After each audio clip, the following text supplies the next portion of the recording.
Hello guys, current affairs funda में आप सभी का स्वागत है। मैं हूं आपके साथ अभिषेक शर्मा और आज के इस वीडियो सेशन में हम 15 फरवरी तक के सभी इंपॉर्टेंट करंट अफेयर्स कवर करने वाले हैं। हमेशा की तरह आप इस वीडियो को अंत तक जरूर देखिएगा, आज भी आपको काफ़ी कुछ जानने के लिए मिलेगा। साथ ही गाइस, इस सेशन को शुरू करने से पहले आप सभी को बताना चाहूँगा, यदि आप हमारे daily current affairs PDF, weekly PDF और मंथली पीडीएफ चाहते हैं तो इस वीडियो के फर्स्ट कमेंट में या फिर डिस्क्रिप्शन में दिए गए लिंक पर क्लिक करके पा सकते हैं। बेसिकली ये एक हमारा 1 ईयर मेंबरशिप प्लान है, जिसके तहत जितना भी हमारा पीडीएफ मटेरियल है वो आपको प्रोवाइड कराया जाता है, जिसे आप डाउनलोड कर सकते हैं, प्रिंट आउट भी निकलवा सकते हैं। कोई भी आपका एग्जाम हो, बैंकिंग हो, एसएससी, रेलवे, स्टेट, पीसीएस, सब एग्जाम्स के लिए जिनमें भी जनरल अवेयरनेस या करंट अफेयर्स पूछा जाता है, सबके लिए हमारा ये पीडीएफ मटेरियल काफ़ी यूज़फुल रहता है। चाहे तो आप करंट अफेयर्स फंडा ऐप से पढ़ सकते हैं या फिर आप वेब लॉगिन भी कर सकते हैं अपने सिस्टम या कंप्यूटर की मदद से।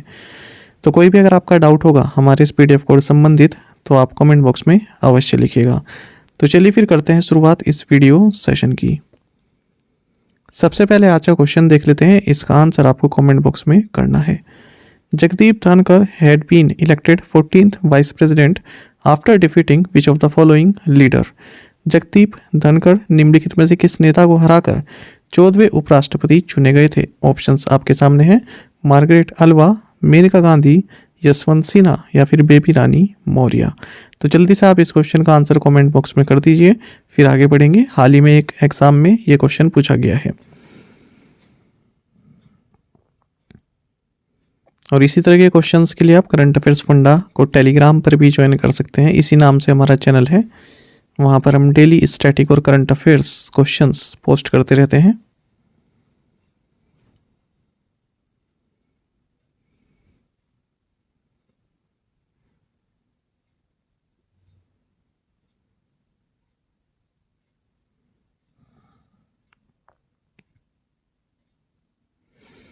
Since which year has the Reserve Bank of India been conducting Financial Literacy Week (FLW)? भारतीय रिजर्व बैंक किस वर्ष से वित्तीय साक्षरता सप्ताह आयोजित कर रहा है? ऑप्शंस आपके सामने हैं। सही आंसर ऑप्शन सी है, 2016 2016। आपको जानना चाहिए, रिजर्व बैंक ऑफ इंडिया हर साल फाइनेंशियल लिटरेसी वीक ऑर्गेनाइज करता है और इस बार 2023 में 13 से 17 फरवरी के बीच इस वीक को ऑर्गेनाइज किया जा रहा है। आपको बता दें, इस बार इसका थीम है good financial behaviour your saviour.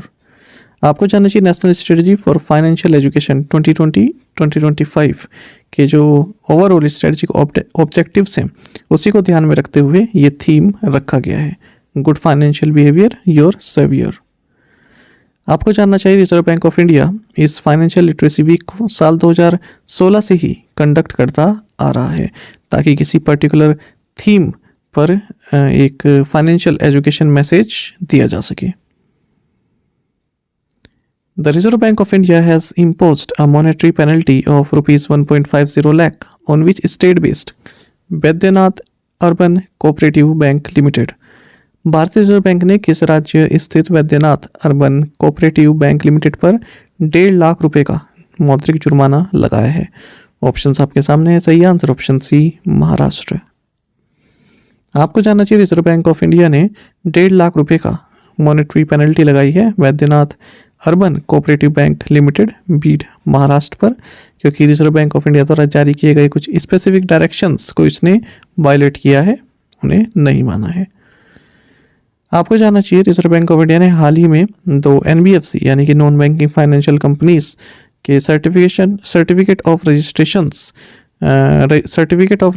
को कैंसिल कर दिया है। 2 NBFCs के, इनके नाम देख लेते हैं। पहली है कल्याणी नगर पुणे स्थित Kudos Finance and Investments Private Limited और दूसरी है Andheri Mumbai based Credit Gate Private limited.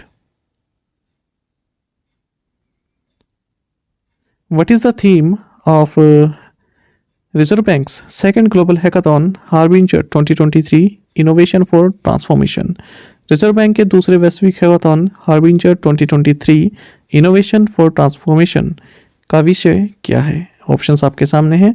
सही आंसर ऑप्शन डी है, inclusive digital services.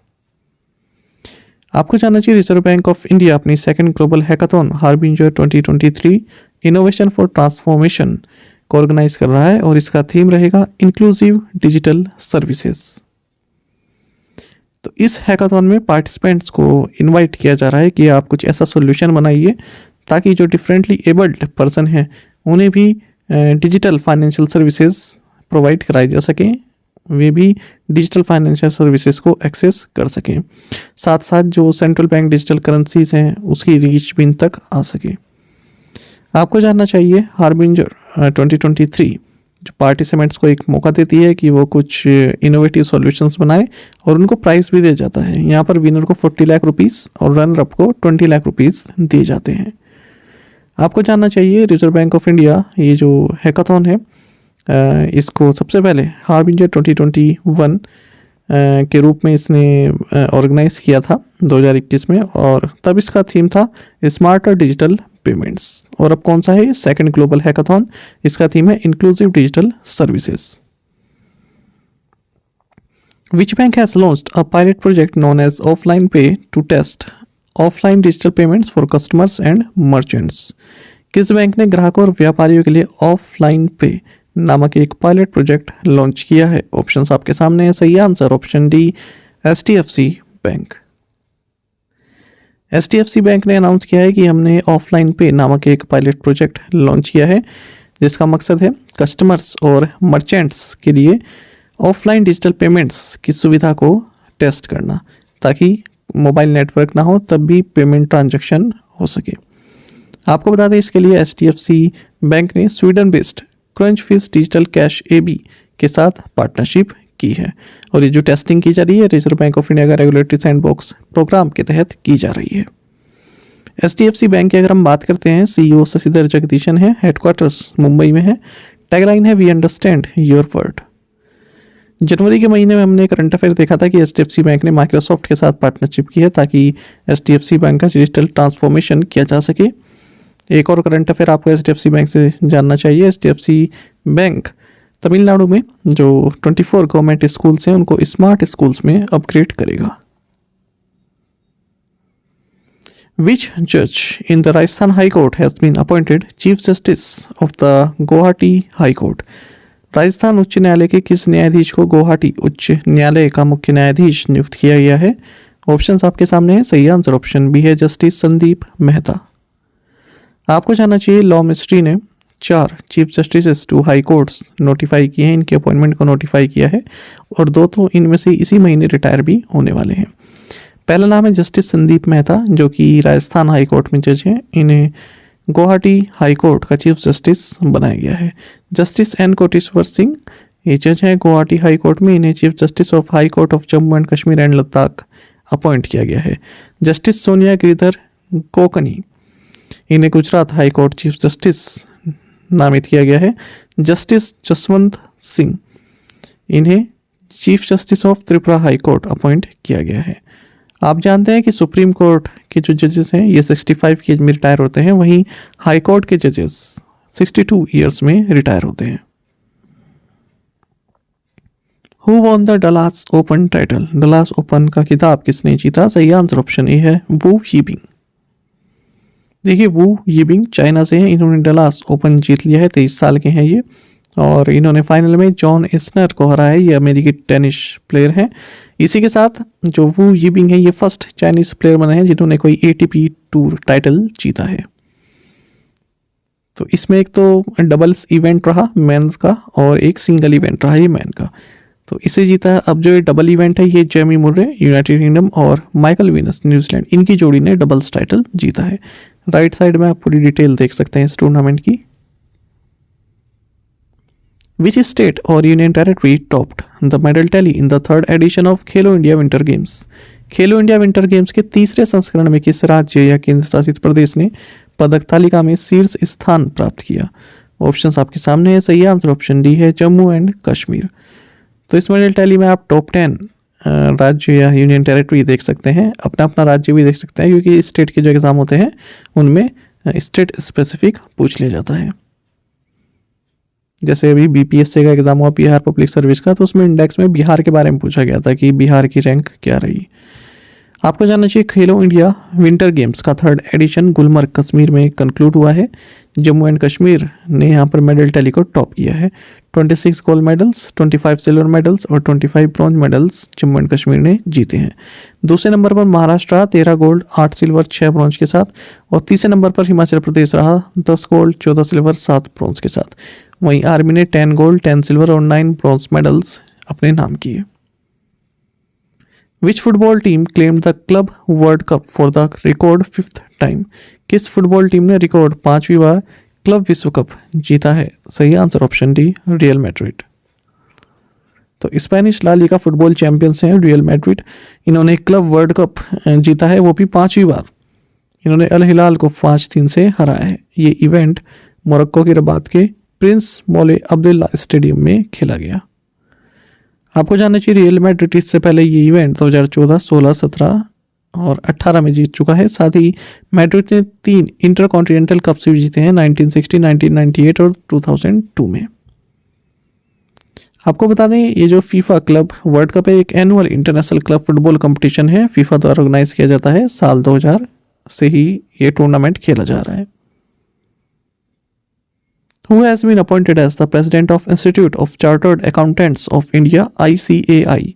Institute of chartered accountants of India के अध्यक्ष के रूप में किसे नियुक्त किया गया है? ऑप्शंस आपके सामने हैं। सही आंसर ऑप्शन सी है, अनिकेत सुनील तलाती। देखिए institute of chartered accountants of India ICAI, इन्होंने अनिकेत सुनील तलाती को अपना प्रेसिडेंट नियुक्त किया है। वहीं वाइस प्रेसिडेंट बनाए गए हैं रजनीत कुमार अग्रवाल। आपको जानना चाहिए इनका जो टेन्योर है 2023-2024 के टर्म के लिए दिया गया है। बात करें अगर हम institute of chartered accountants of India की लार्जेस्ट प्रोफेशनल अकाउंटिंग बॉडी है और ministry of corporate affairs government of India के एडमिनिस्ट्रेटिव कंट्रोल में रहती है। इसकी एस्टेब्लिशमेंट 1 जुलाई 1949 को की गई थी। Who has been elected as the next president of Bangladesh? Bangladesh के अगले राष्ट्रपति के रूप में किसे चुना गया है? ऑप्शंस आपके सामने है। सही आंसर ऑप्शन डी है, मोहम्मद शहाबुद्दीन चुपू। देखिए मोहम्मद शहाबुद्दीन चुपू ये बांग्लादेश के नेक्स्ट प्रेसिडेंट होंगे। रिटायर्ड जज हैं, कमिश्नर रह चुके हैं एंटी करप्शन कमीशन के, लिबरेशन वार फाइटर हैं। और इनको जो बांग्लादेश की रूलिंग पार्टी है ना आवामी लीग शेख हसीना की, इन्हीं के द्वारा इन्हें नॉमिनेट किया गया था। बाकी कोई और कैंडिडेट इनके विपक्ष में नहीं था। आपको बता दें फिलहाल जो प्रेसिडेंट हैं अब्दुल हमीद है बांग्लादेश के, और इनका जो टेन्योर है 23 अप्रैल को एंड हो रहा है। ये 2 कंसेक्यूटिव टर्म्स अपने कर चुके हैं 5-5 साल के। आपको बता दें बांग्लादेशी कॉन्स्टिट्यूशन के हिसाब से कोई भी पर्सन प्रेसिडेंट के पद पर 2 टर्म से ज़्यादा नहीं रह सकता। बांग्लादेश की बात करते हैं, कैपिटल ढाका है, करेंसी टका है, प्राइम मिनिस्टर शेख हसीना है। Where was Dhara, an event organized by the National Mission for Clean Ganga held? National mission for clean Ganga द्वारा आयोजित कार्यक्रम धारा कहाँ आयोजित किया गया? ऑप्शंस आपके सामने है। सही आंसर ऑप्शन ए, पुणे। देखिए धारा जिसका मतलब है driving holistic action for urban reverse, ये रिवर सिटीज अलायंस के जो मेंबर्स हैं उनकी एनुअल मीटिंग होती है। National mission for clean Ganga NMCG द्वारा इसको ऑर्गेनाइज किया गया national institute of urban affairs के साथ मिलकर 13 से 14 फरवरी के बीच में पुणे महाराष्ट्र में। आपको जानना चाहिए ये जो कॉन्फ्रेंस है इसको म्यूनिसिपल कमिश्नर्स के लिए ऑर्गेनाइज किया जाता है, जो मेंबर सिटीज़ के म्यूनिसिपल कमिश्नर हैं उनके लिए, ताकि अर्बन रिवर मैनेजमेंट से संबंधित सॉल्यूशंस यहाँ पर निकल पाएँ। यूनियन मिनिस्टर फॉर जल शक्ति गजेंद्र सिंह शेखावत हैं, आप सभी जानते होंगे। Who is heading the committee formed by the shipping ministry to draft revised guidelines for operationalization of RoRo and RoPax ferry service? RoRo and RoPax ferry सेवा के संचालन के लिए संशोधित दिशा निर्देशक मसौदा तैयार करने के लिए नौवहन मंत्रालय द्वारा गठित समिति का नेतृत्व कौन कर रहा है? ऑप्शंस आपके सामने है। सही आंसर ऑप्शन सी है, चेयरमैन दीनदयाल पोर्ट अथॉरिटी। देखिए सीपी मिनिस्ट्री ने एक कमेटी फॉर्म की है जिसके तहत जो रोल ऑन रोल ऑफ यानी कि रोरो एंड रोल ऑन पैसेंजर यानी कि रोपैक्स फेरी सर्विस है, इसके ऑपरेशनलाइजेशन से संबंधित रिवाइज्ड गाइडलाइंस का एक मसौदा तैयार किया जाएगा।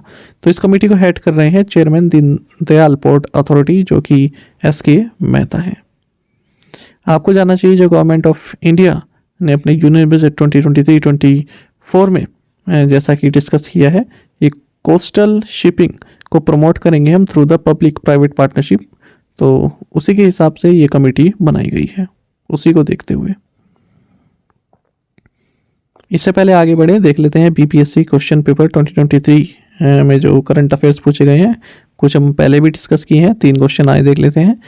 विच ऑफ द फॉलोइंग एसोसिएशंस और boards declared equal pay for man and women players in October 2022? Options देख सकते हैं, Bihar cricket association, BCCI, Gujarat cricket association, more than one of the above, none of the above. Which of the following is Collins dictionary's word of the year 2022? Permacrisis, और दूसरा शब्द ये Carolean और lawfare. Which of the following has been added to the UNESCO World Heritage List in 2022? Astronomical Observatory at the Langat Singh College or Mahabodhi Temple Complex at Bodh Gaya, Archaeological Site of Nalanda Mahavira at Nalanda, या more than one of the above या none of the above? तो ये questions पूछे गए थे, आप इनके answer जानते होंगे। When is the International Epilepsy Day is celebrated each year? प्रत्येक वर्ष अंतर्राष्ट्रीय मृगी दिवस कब मनाया जाता है? ऑप्शंस आपके सामने हैं। सही आंसर ऑप्शन बी है, 2nd मंडे ऑफ फरवरी। देखिए, इंटरनेशनल एपिलेप्सी डे ये हर साल जो फरवरी महीना है उसका जो दूसरा मंडे आता है उस दिन मनाया जाता है। इस बार 2023 में 13 फरवरी को ये मनाया गया है। आपको बता दें, इसका जो थीम रहा ये स्टिग्मा पर फोकस्ड रहा। एपिलेप्सी की बात करते हैं, सेंट्रल नर्वस सिस्टम डिसऑर्डर है जिसमें ब्रेन एक्टिविटी एबनॉर्मल हो जाती है, अनयूजुअल बिहेवियर हो जाता है, सेंसेशंस भी फील होती हैं। साथ ही आपको जानना चाहिए, नेशनल प्रोडक्टिविटी डे ये 12 फरवरी को मनाया जाता है। इस बार इसका थीम रहा productivity, green growth and sustainability, celebrating India G20 presidency. World यूनानी डे ये 11 फरवरी को मनाया गया है क्योंकि 11 फरवरी को यूनानी स्कॉलर हकीम अजमल खान की बर्थ एनिवर्सरी होती है। थीम रहेगा यूनानी medicine for public health. Which company announced the expansion of partnership with existing United Kingdom-based client Phoenix Group in a 600 million pound deal?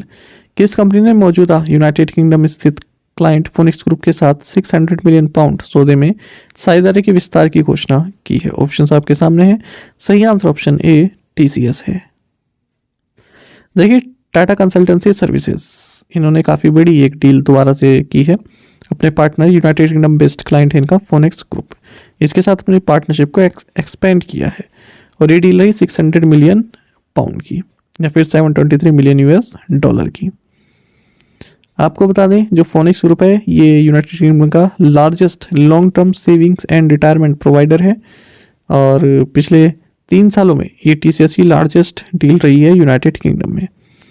आपको जानना चाहिए, एक कंपनी है रियश्योर, ठीक है, तो पॉलिसी संबंधित काम करती है, तो इसको फोनिक्स ग्रुप ने एक्वायर किया था साल 2020 में। तो इसी के लिए कई तरह के कस्टमर एक्सपीरियंस को बढ़ावा को अच्छा करने के लिए और भी मैनेजमेंट सही करने के लिए टेक्निकली जो अपनी सेवा देगा वो TCS देगा इस कंपनी को, तो इसलिए ये समझौता हुआ है। TCS की बात करते हैं, CEO राजेश गोपीनाथन है, हेडक्वार्टर्स मुंबई में है। Which venture debt firm has launched India Startup Outlook Report? किस वेंचर डेट फर्म ने India startup outlook report launch की है? ऑप्शंस आपके सामने है। सही आंसर ऑप्शन डी है, इनोवेन कैपिटल।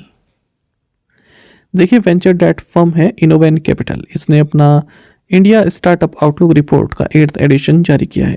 इसमें इन्होंने बताया है कि 58% ऑफ स्टार्टअप फाउंडर्स एक्सपेक्ट कर रहे हैं कि 2023 काफ़ी चैलेंजेस भरा होगा अगर हम फंडिंग्स के संबंध में बात करें।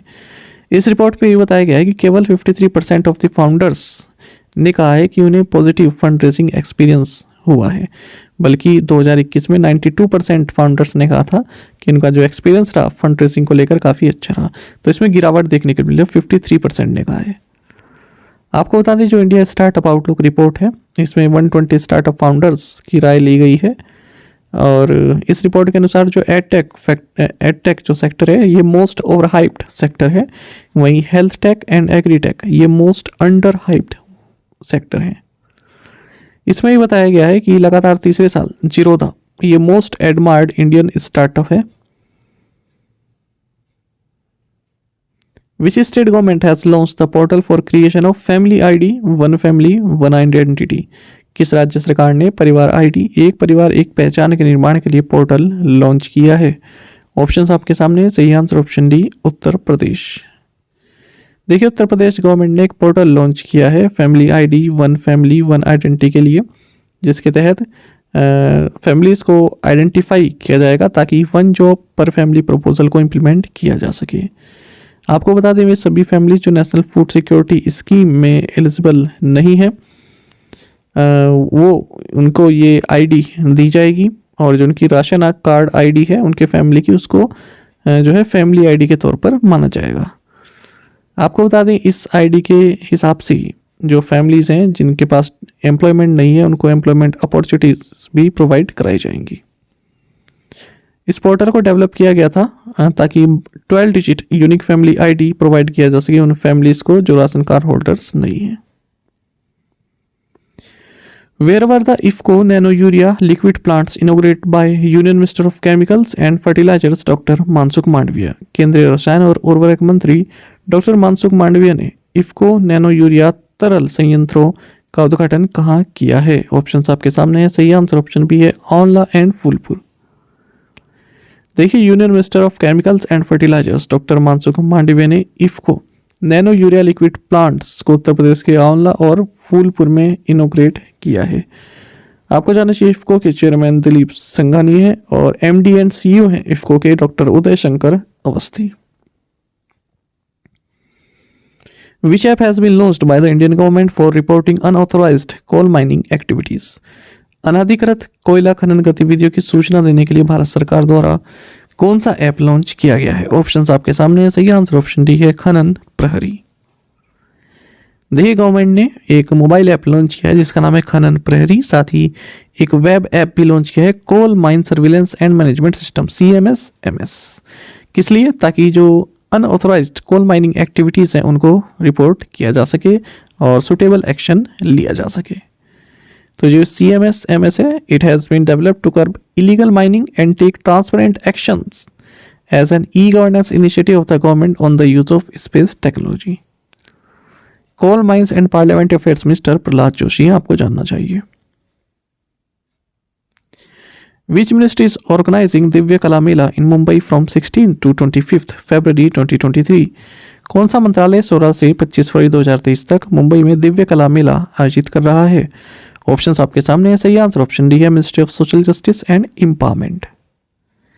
देखिए, department of empowerment of persons with disabilities, जो कि ministry of social justice and empowerment government of India के तहत आता है, ये एक यूनिक इवेंट ऑर्गेनाइज कर रहा है जिसके तहत जो दिव्यांग एंटरप्रेन्योर्स हैं, आर्टिशंस हैं, उनके जो प्रोडक्ट्स हैं, जो क्राफ्टमैनशिप है, उनको शोकेस किया जा सके।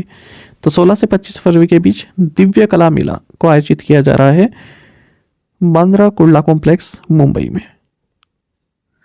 Union home minister and minister of corporation Amit Shah presented the president's colour to which states police?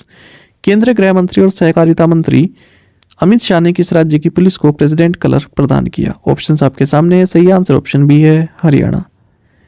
देखिए, union home minister and minister of corporation Amit Shah, इन्होंने प्रेसिडेंट्स कलर दिया है हरियाणा पुलिस को, करनाल हरियाणा में। प्रेसिडेंट्स कलर ये काफ़ी केयरफुल एग्जामिनेशन के बाद दिया जाता है। जो पुलिस है उसका करेज, ब्रेवरी, डेडिकेशन को देखा जाता है during the 25 years of continuous service. साथ ही हरियाणा को जो है टॉप रैंक भी बताया गया है। किस लिए? जो inter operable criminal justice system है ICJS और criminal and criminal tracking network है CCTN प्रोजेक्ट, इसमें ये टॉप स्टेट रहा है अगर हम इम्प्लीमेंटेशन की बात करें। वहीं अमित शाह ने ये भी बताया कि गवर्नमेंट ऑफ इंडिया ने पुलिस टेक्नोलॉजी मिशन को सेटअप किया है, ठीक है, ताकि कोई भी चैलेंजेस हो फ्यूचर में तो उनसे निपटा जा सके। प्रीवियस असाइनमेंट क्वेश्चंस के आंसर हम देखने वाले हैं। Where is Zojila pass located? Ladakh. Who is currently serving as the home secretary? Ajay Kumar Bhalla. Third edition of Khelo India winter games has begun in Jammu Kashmir Gulmarg. When was the Startup India Seed Fund scheme launched? 19th April 2021. Where is the National Center for Medium Range Weather Forecasting located? Noida. National Financial Reporting Authority came into existence in October 2018. और आप में से कई students ने बिल्कुल सही answer दिया है। इसी तरह से आप पार्टिसिपेट करते रहिए। चलिए आज के असाइनमेंट क्वेश्चंस देखेंगे। When is the birthday of the Sikh observed? What is the name of Tesla humanoid robot? The government has extended PM Kusum scheme till Uncreep, the plant-based meat brand by Elysius, appointed whom as its brand ambassador? How many airports have been operationalized under Udan, Udestan Nagrik scheme till January 2023? Nikos Christodoulides, a 49-year-old former foreign minister, was elected as president of which small European Union country? तो इन 6 questions के answer आप comment box में अवश्य दीजिएगा। यदि आपको एक question का आंसर भी आता है तो भी आप हमें कमेंट बॉक्स में बता सकते हैं। साथ ही गाइस करंट अफेयर्स फंडा को आप टेलीग्राम पर भी ज्वाइन कर सकते हैं। यहाँ पर रेगुलर वीडियो अपडेट्स और करंट क्विज़ हम आप सभी के लिए डालते रहते हैं। साथ ही डिस्कशन ग्रुप में आप किसी भी क्वेश्चन का सॉल्यूशन पा सकते हैं। दोस्तों यहाँ पर हमारे करंट अफेयर्स की प्लेलिस्ट दी गई है, इसको आप जरूर देखें। अपने दोस्तों के साथ, फेलो स्टूडेंट के साथ हमारे करंट अफेयर्स को शेयर जरूर करें। आज का ये सेशन आपको कैसा लगा कॉमेंट बॉक्स में अवश्य बताइएगा। Thank you guys.